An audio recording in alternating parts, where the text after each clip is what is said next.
આજે એકાદશીના દિવસે આપણે શ્રીમદ ભગવદ્ ગીતાનું મહાત્મય સાંભળીશું.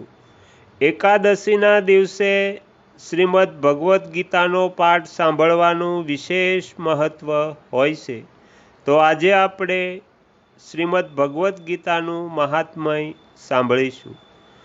હરિ ઓમ.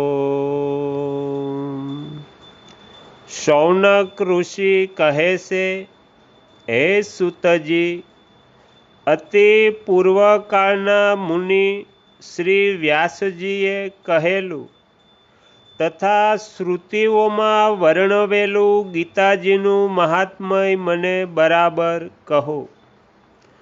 સૂતજી કહે છે, આપે જે પુરાતન અને ઉત્તમ ગીતા મહાત્મય પૂછ્યું એ અતિશય ગુપ્ત છે, તેથી એ કહેવા કોઈ સમર્થ નથી. ગીતાના મહાત્મયને શ્રી કૃષ્ણ જ સારી રીતે જાણે છે.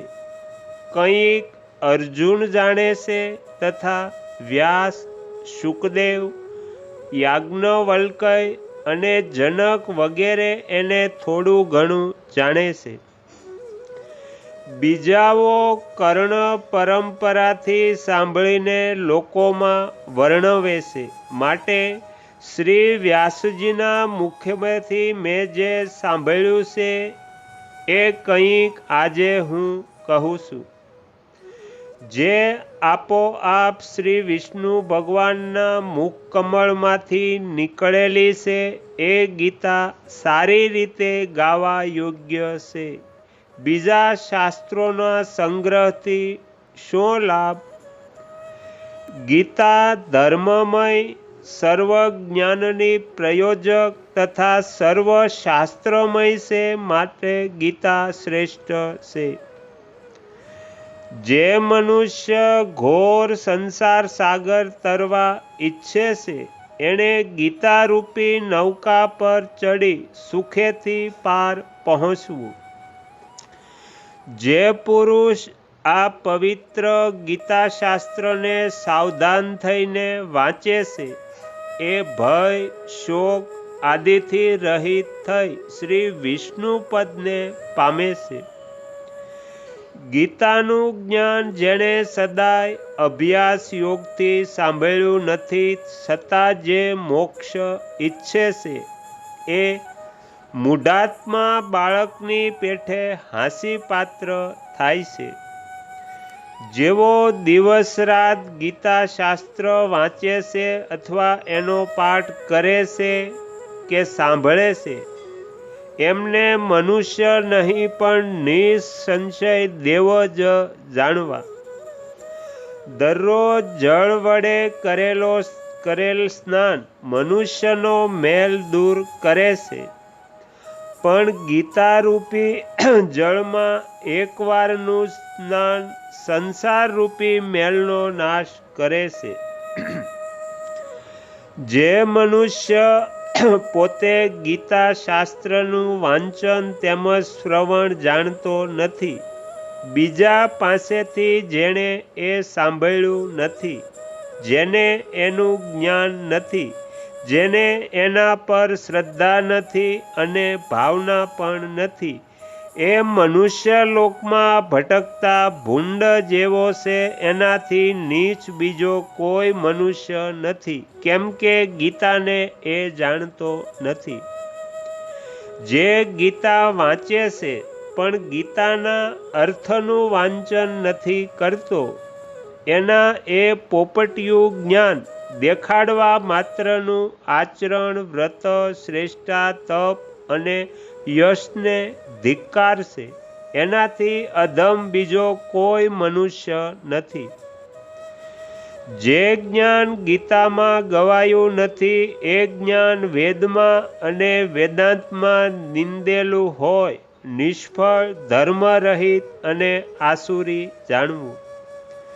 જે મનુષ્ય દિવસ રાત સૂતા, ચાલતા, બોલતા અને ઊભા રહેતા પણ ગીતાનું બરાબર સતત અધ્યયન અભ્યાસ એટલે શ્રવણ મનન કરે છે એ શાશ્વત મોક્ષને પામે છે. યોગીઓના સ્થાનમાં, સિદ્ધોના સ્થાનમાં, શ્રેષ્ઠ પુરુષો સમક્ષ, સંત સભામાં, યજ્ઞ સ્થાનમાં અથવા વિષ્ણુ ભક્તો સમક્ષ ગીતાનો પાઠ કરનાર મનુષ્ય પરમ ગતિ પામે છે. જે ગીતાનો પાઠ અથવા શ્રવણ દરરોજ કરે છે એણે દક્ષિણા સહિત અશ્વમેઘાદી યજ્ઞ કર્યા ગણાય છે. જેણે ભક્તિભાવથી એકાગ્ર ચિત્તે ગીતાનું અધ્યયન કર્યું છે એણે સર્વ વેદો, શાસ્ત્રો અને પુરાણોનો અભ્યાસ કર્યો ગણાય છે. જે મનુષ્ય પોતે ગીતાનો અર્થ સાંભળે, ગાય અને પરોપકાર અર્થે સંભળાવે છે એ પરમ પદ પામે છે. જે ઘરમાં ગીતાનું પૂજન થાય છે ત્યાં 3 આધિ ભૌતિક, આધિ દૈવિક અને આધ્યાત્મિક તાપથી થતી પીડા નથી તથા વ્યાધિઓનો ભય આવતો જ નથી. વળી એને શાપ કે પાપ નથી લાગતા, જરા પણ દુર્ગતિ નથી થતી અને શરીરના 6 શત્રુઓ કામ, ક્રોધ, લોભ, મોહ, મદ અને ઈર્ષ્યા આ 6 શત્રુ કદી પીડા કરતા નથી. જ્યાં નિરંતર ગીતાનો આનંદ થાય છે ત્યાં ભગવાન પરમેશ્વરમાં અનન્ય ભક્તિ ઉપજે છે.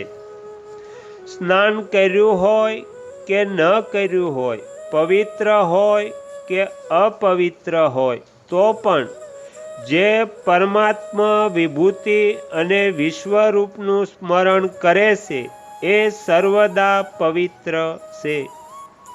સર્વત્ર ભોજન કરનાર અને સર્વ પ્રકારનું દાન લેનાર પણ જો ગીતા પાઠ કરતો હોય તો એ એના પાપથી કદી લેપાતો નથી. જેનું ચિત્ત સદાય ગીતામાં જ રમતું હોય એ સંપૂર્ણ અગ્નિહોત્રી, સદાય જપ કરનારો, ક્રિયાવાન તથા પંડિત છે. વળી એ જ દર્શન કરવા યોગ્ય ધનવાન, યોગી, જ્ઞાની, યાજ્ઞિક, જ્ઞાની તથા સર્વ વેદોના અર્થને જાણનાર છે. જ્યાં ગીતાના પુસ્તકનો નિત્ય પાઠ થતો હોય ત્યાં પૃથ્વી પરના પ્રયાગાદી સર્વ તીર્થો વસે છે. વળી એ ઘરમાં અને દેહરૂપી દેશમાં સર્વ દેવો, ઋષિઓ, યોગીઓ અને સર્પો સદાય રહે છે. ગીતા, ગંગા, ગાયત્રી, સીતા, સત્યા, સરસ્વતી, બ્રહ્મવિદ્યા, બ્રહ્મવલી, ત્રિસંજ્ઞા, મુક્તગેહિની, અર્ધમાત્રા, ચિદાનંદા, ભવંધની, ભયનાશિની, વેદત્રયી, પરા, અનંતા અને તત્વાર્થ જ્ઞાન મંજરી એટલે તત્વરૂપી અર્થના જ્ઞાનનો ભંડાર એમ ગીતાના 18 નામને સ્થિર મનથી જે મનુષ્ય નિત્ય જપ કરે છે એ જલ્દી જ્ઞાન સિદ્ધિ અને આખરે પરમ પદ પામે છે. મનુષ્ય જે કર્મ કરે એ સર્વમાં ગીતા પાઠ ચાલુ રાખે તો તે બધા કર્મ નિર્દોષતાથી સમાપ્ત કરી એનું પૂર્ણ ફળ પામે છે. જે મનુષ્ય શ્રાદ્ધમાં પિતૃઓને ઉદ્દેશીને ગીતાનો પાઠ કરે છે એના પિતૃઓ સંતુષ્ટ થાય છે અને નરકમાંથી સદગતિ પામે છે. ગીતા પાઠથી પ્રસન્ન થયેલા તથા શ્રાદ્ધથી તૃપ્ત કરાયેલા પિતૃઓ પુત્રને આશીર્વાદ આપી પિતૃલોકમાં જાય છે. જે મનુષ્ય ગીતા લખી એને ગળામાં, હાથમાં કે મસ્તક પર ધારણ કરે છે એના સર્વ વિઘ્નોરૂપી દારૂણ ઉપદ્રવો નાશ પામે છે. ભરતખંડમાં 4 વર્ણો અંતર્ગત મનુષ્ય દેહ પામીને પણ જે મનુષ્ય અમૃત સ્વરૂપ ગીતા સાંભળતો કે વાંચતો નથી એ હાથમાં આવેલું અમૃત છોડીને દુઃખથી ઝેર ખાય છે, પરંતુ જે મનુષ્ય ગીતા સાંભળે છે, વાંચે છે, એ આ લોકમાં ગીતા રૂપી અમૃતનું આ લોકમાં પાન કરીને મોક્ષ પામી સુખી થાય છે. સંસારના દુઃખોથી પીડાયેલા જે મનુષ્યોએ ગીતાનું જ્ઞાન સાંભળ્યું છે, એમણે અમૃત મેળવ્યું છે અને તેઓ શ્રીહરિના ધામને પામી ચૂક્યા છે. આ લોકમાં ઘણા રાજાઓ જનકાદિની જેમ ગીતાનો આશ્રય લઈ પાપરહિત થઈને પરમપદને પ્રાપ્ત થયા છે. ગીતામાં ઉચ્ચ નીચ મનુષ્ય વિશેનો ભેદ નથી, કેમ કે ગીતા બ્રહ્મ સ્વરૂપ છે, તેથી એનું જ્ઞાન બધા માટે સમાન છે. ગીતાના અર્થને પરમ આદરથી સાંભળીને જે આનંદવાન નથી થતો એ મનુષ્ય પ્રમાદને લીધે આ લોકમાં ફળ નથી પામતો, પરંતુ વ્યર્થ શ્રમ જ પામે છે. ગીતાનો પાઠ કરીને જે મહાત્મ્યનો પાઠ નથી કરતો એના પાઠનું ફળ વ્યર્થ જાય છે અને કેવળ શ્રમ જ થાય છે. આ મહાત્મય સહિત જે ગીતા પાઠ કરે છે તથા શ્રદ્ધાથી જે સાંભળે છે તે દુર્લભ ગતિ પામે છે. ગીતાનું આ સનાતન મહાત્મય મેં કહ્યું છે. ગીતાના પાઠના અંતે જે આનો પાઠ કરે છે એ ઉપર કહેલું બધું ફળ પામે છે. આ પ્રમાણે શ્રી વારાહ પુરાણમાં શ્રીમદ ભગવદ્ ગીતા મહાત્મય અનુસંધાન સંપૂર્ણ. તમે તમારો કિંમતી સમય આપી એકાગ્રચિત્તે પ્રસન્નતાપૂર્વક શ્રીમદ ભગવદ્ ગીતા મહાત્મય સાંભળ્યું એ બદલ હું આપ સૌનો ખૂબ ખૂબ આભાર વ્યક્ત કરું છું અને આશા પણ રાખું છું કે તમને સાંભળવું ગમ્યું હશે. જો ગમ્યું હોય તો બીજા 5 લોકોને પણ સંભળાવજો. શ્રી સદગુરુ દેવની જય. આગળના વિડીયો જોવા માટે આ ચેનલને સબસ્ક્રાઈબ કરો અને જો આ વિડીયો પસંદ આવ્યો હોય તો લાઈક કરો.